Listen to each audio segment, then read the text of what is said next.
This is Lisa from Mobile Tech Review, and this is the Acer Swift 14 AI. Yeah, 2024, the year of AI. So here's the confusing part. You can get the Swift 14 in 3 different flavors. We're looking at the AMD Ryzen, specifically the new Strix Point platform, which is the Ryzen 9 365, so a good performer. It's also available with the Intel Core Ultra 2nd generation and also Snapdragon, so just so you know, there are that many versions running around. I think in a year where Intel's performance didn't greatly improve, and some of you still need native x86 performance, the Ryzen one might be the sweet spot, and the price is nice too. We're going to look at it now. So the list price on this is $1,200, and for that you get a 14-inch full HD plus IPS touchscreen, 60 hertz. It's matte though. That's the nice part about it. Touchscreens very rarely are, and it opens 180 degrees flat. Obviously, these days we're used to beautiful shock and awe OLED displays and all that sort of thing, but those are typically $1,500, $2,000. So if you're wondering if you're on a bit of a budget where you're going to have to give up something, that's where. External monitor, you know, for those of you who do use one more often, then you wouldn't care as much. It's not a horrible display. It's full sRGB color gamut, reasonable contrast, all that sort of thing, just not as high-end as some others. Acer does list OLED models in our review documentation, but looking on their website, I didn't see any. I just saw the 1920 by 1200, 16 by 10 aspect ratio IPS options. But what you are getting here is an aluminum chassis, pretty slim and light, relatively speaking. It's 3.06 pounds, which is, I think, 1.3-ish kilograms, a little bit lighter if you do find the OLED model. So that's fairly light for a 14-inch laptop, yet you have a lot of ports too. So you've got HDMI 2.1, a USB-A port, one on each side, so left-handed or right-handed. You'll be happy if you're plugging in a mouse or something. 2 USB-C 4 ports on the left side, and you've got a headphone jack as well. So not bad. USB-C based charging on this. We'll talk about that a little bit later in detail. Aluminum chassis on it, not bad looking, so hey. And since it has AI, you've not only got the little AI symbol that Acer has been putting on their laptops lately, you've got a little indicator on the trackpad to let you know when the 50 TOPS NPU is in use. In case you're wondering, when is it ever in use? I suppose there's an indicator there. I don't know. Speaking of the trackpad, it's a nice normal size. It's not absolutely oversized, humongous. Why did they do this? And the keyboard is reasonably tactile too, so no complaints there. I would say the real big selling point here when you're considering the different Swift models or even competing laptops from other brands is going to be the Ryzen inside. Performance on this is really strong. You look at that and you see that 14,000 plus Geekbench 6 multi-core and you're like, wow, my 2-year-old gaming laptop does about the same. So that's a lot of performance for a 14-inch portable that you can take to school, to work, whatever, that sort of thing.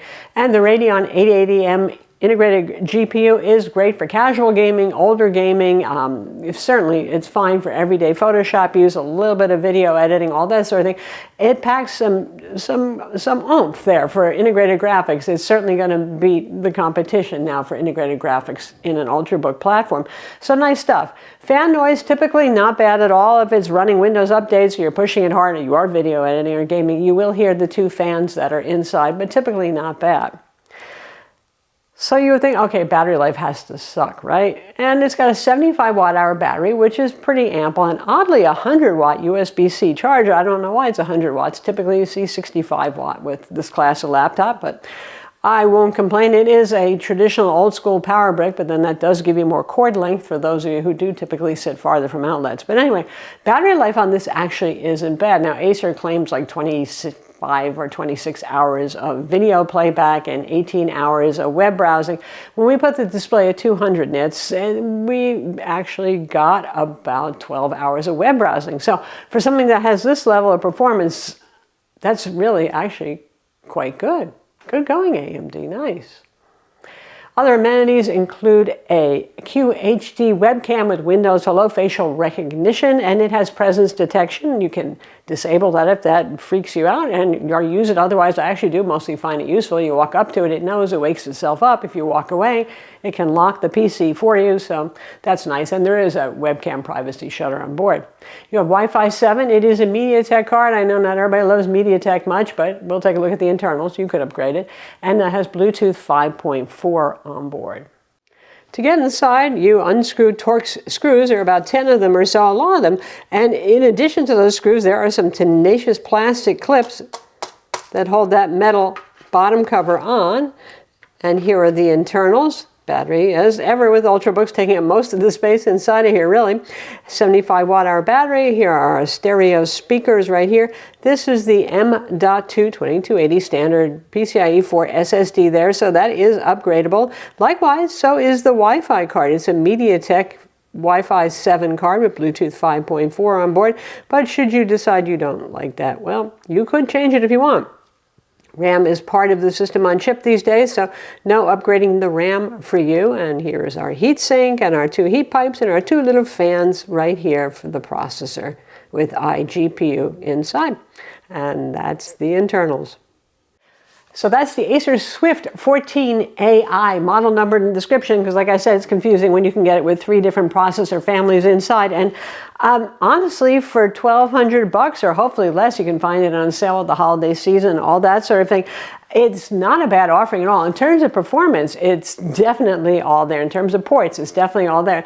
The only thing is the mediocre display, though the upside of it is it's a matte touchscreen. You don't see that very often for those of you who hate glare.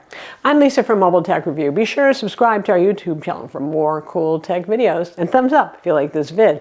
Oh, and be sure to hit that notification bell so you know about our videos.